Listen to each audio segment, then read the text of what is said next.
In 1942, the US government purchased 60 acres of farmland in East Tennessee to construct a temporary city.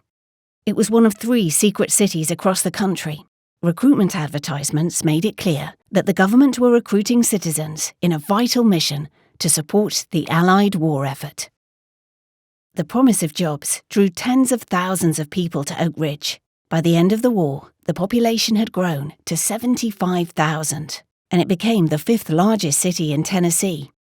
Prefabricated housing, dormitories, hutments, and trailers sprang up, along with shops, schools, a movie theatre, a library, places to hold dances and socialise, everything the new community needed to live and work.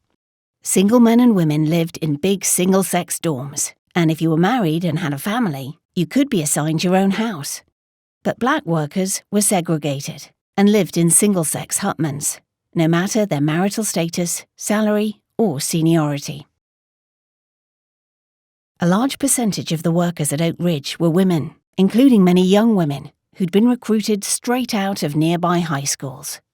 They worked in every corner of the operation as janitors, chemists, operators, administrators, though nobody at Oak Ridge knew exactly what the project was they were working on. And of course, the little information they did know was not to be shared with anyone, not outside nor inside the city. The news of the bomb dropping on the 6th of August, 1945, revealed to the people of Oak Ridge what they'd been working on. The K-25, Y-12, and S-50 plants were built to produce uranium-235 from naturally occurring uranium-238. The X-10 reactor turned uranium-238 into plutonium, fine-tuning a system that would go on to be used in Hanford, Washington. The uranium that was produced at Oak Ridge was used in the Little Boy bomb, the first atomic weapon dropped on Hiroshima on the 6th of August, 1945. The plutonium from Hanford was used in the Fat Man bomb, dropped on Nagasaki on the 9th of August, 1945. The impact of the atomic weapons was devastating, and it is to date the only time they have been used.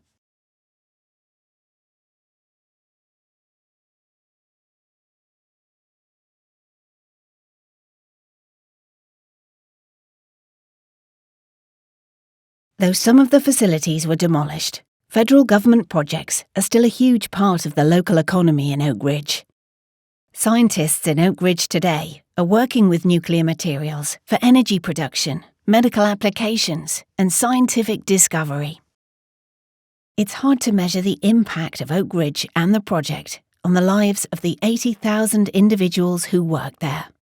It certainly represents a huge step forward for women in the workforce. And after the war, Oak Ridge was one of the leaders of the desegregation movement in the South. It brought a whole new community of people to East Tennessee, many of whom made it their home. The heritage of the Manhattan Project is complex. Whilst the effect of the atomic bombs was devastating, nuclear technology is now part of daily life in many positive ways. And the 3 secret cities of the 1940s are a vital part of that legacy.